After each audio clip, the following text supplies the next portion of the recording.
Hablamos ahora de literatura y más concretamente de poesía, de un libro de versos escritos por Fernando de las Heras, escritor pacense del que probablemente no hayan oído hablar porque esta es su primera obra, pero del que conviene que estemos muy pendientes porque apunta alto. Es licenciado en Filología y en los últimos años ha cosechado diferentes premios por publicaciones en revistas especializadas.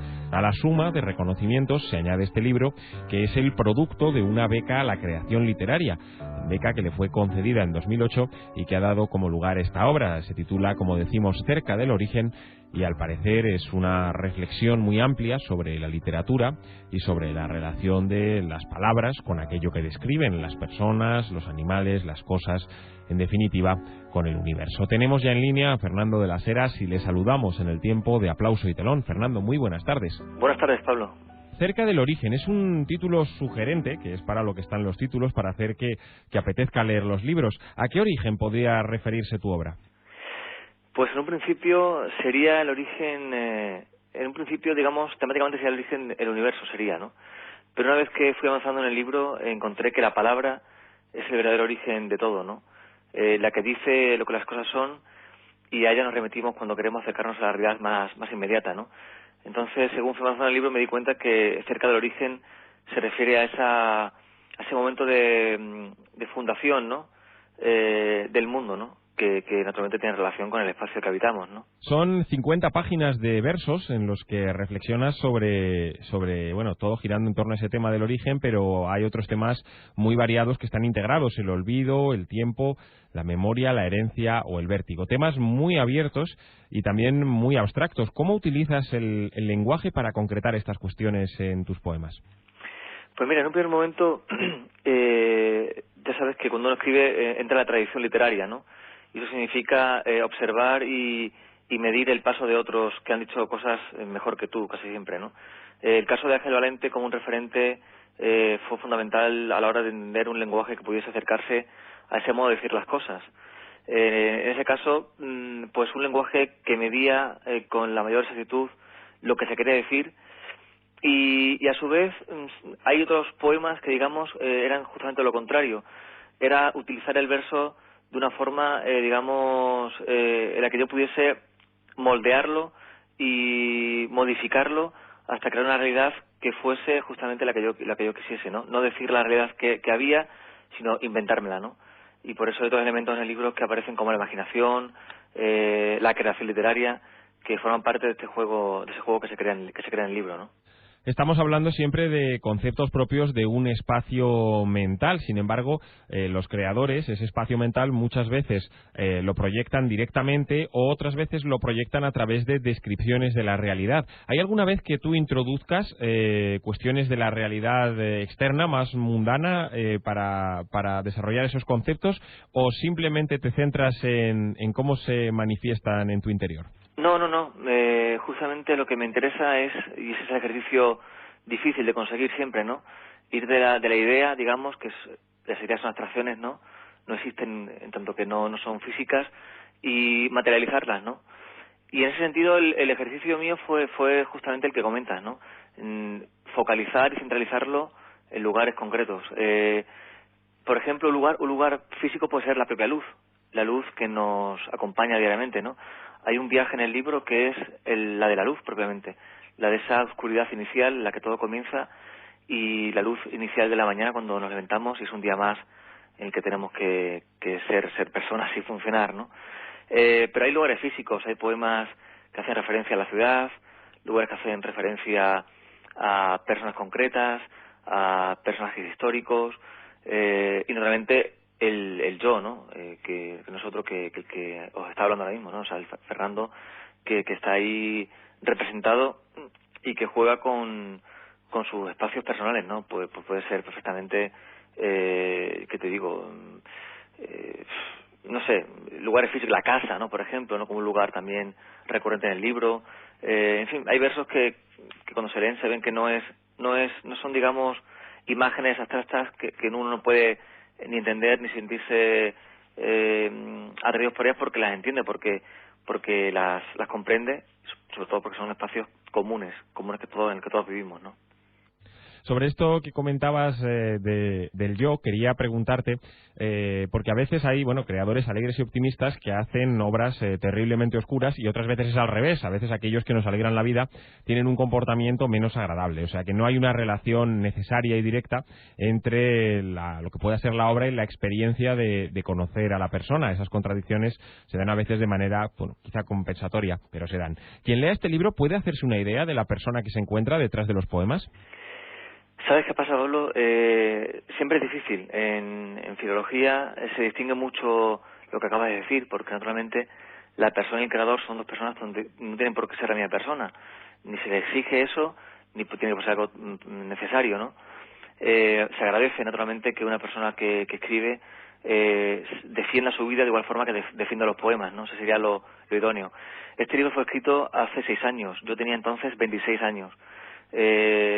Defender a la persona que era hace 6 años lo puedo hacer naturalmente, pero siempre es más complicado porque cuando somos jóvenes estamos en continua evolución, no es una persona que yo fui, ¿no?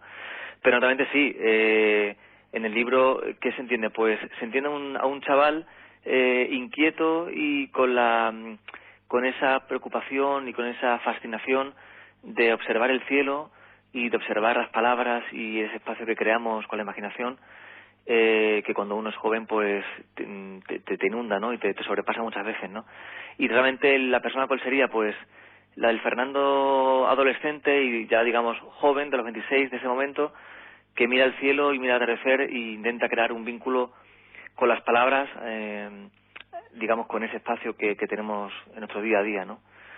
Ese sería, digamos, el Fernando que podría ser. En todo caso, como dice Juan Carlos Mestre, la poesía es un taxi que te lleva a donde tú quieres. A veces depende también de uno, ¿no? A dónde llegue, ¿no? A veces ese taxista se puede perder y acabas en un lugar inesperado, totalmente único, ¿no? Extraordinario, ¿no? Me llama la atención también que tenemos en la cabeza muchas veces el tópico del poeta apasionado y romántico en la cabeza, y sin embargo parece que en tu caso la poesía surge de otro tipo de, podemos decir, de energía, de una actividad más bien como de reflexión. Sí, yo soy profundamente romántico, te lo digo, o sea que ya te digo, no tiene por qué a veces ver una relación directa. Mis poetas de la adolescencia son Neruda, son Salinas, poetas celebratorios, ¿no? Y en el libro hay poemas celebratorios de la vida, o sea, se entiende perfectamente, porque lo intelectual no tiene que ser obligatoriamente frío, digamos, ¿no?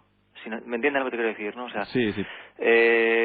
la celebración puede ser también, digamos, a través de la idea. En todo caso, este libro sí es verdad que responde más a un desafío intelectual de alguien que empieza a descubrir autores, que empieza a interesarse por una serie de temas y simplemente se plantea cómo puede afrontar eso y qué respuesta le puede dar, ¿no? Pero, por ejemplo, el segundo libro que estoy a punto de acabar ahora, porque como te digo, este libro es antiguo, ¿no? O sea, realmente no coincide con mi época actual, el libro que se acaba de publicar. El libro de ahora, por ejemplo, es un libro totalmente diferente en el que muy claro, muy cercano en el sentido, digamos, de lenguaje, ¿no? Por así decirlo, de metáforas, de imágenes y tal.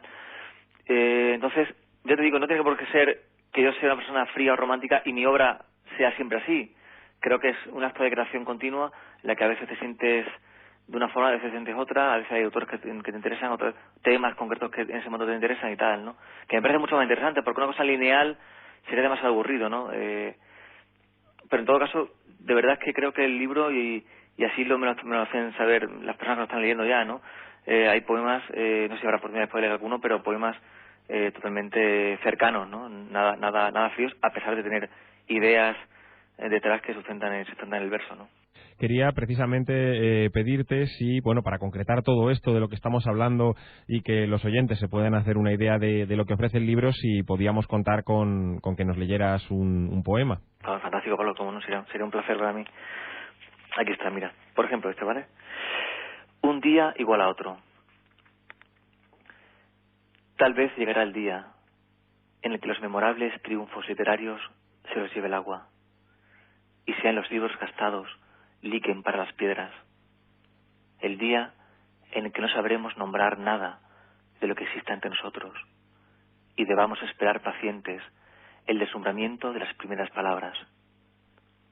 Ya sabemos que aún hay tiempo para que todo vuelva a girar, para que de nuevo el orden y el desorden coincidan, para despertar sin el contacto con los dioses. Bien sabéis que los últimos ciudadanos al marcharse no podrán mirar atrás, que un día apenas seremos la canción entonada por las niñas en el patio del colegio. Para entonces llamaremos sacrificio a los desamparados hijos sin padre que continúan soñando, y ofreceremos las últimas provisiones a todo aquel que profane ferozmente la vida, ese delicado minuto donde todo parece tender a la destrucción. Uno tras otro llegarán como la noche, en que desaparezca la oscuridad en los libros futuros, los hombres engullidos por la sensación de lo eterno. Y será un día igual a otro, no más especial ni más nuestro, en el que los recuerdos cabrán en una caja de zapatos, de la misma manera que el día de hoy se cierra en un poema con estas mismas palabras, pudiéndolas olvidar para siempre. Pues con esa impresión de cerca del origen nos quedamos. Fernando de las Heras, escritor, poeta, muchísimas gracias por atendernos en el tiempo de Aplauso y Telón. Enhorabuena y muchísima suerte para el futuro. A vosotros y felicidades por el programa. Hasta otra ocasión.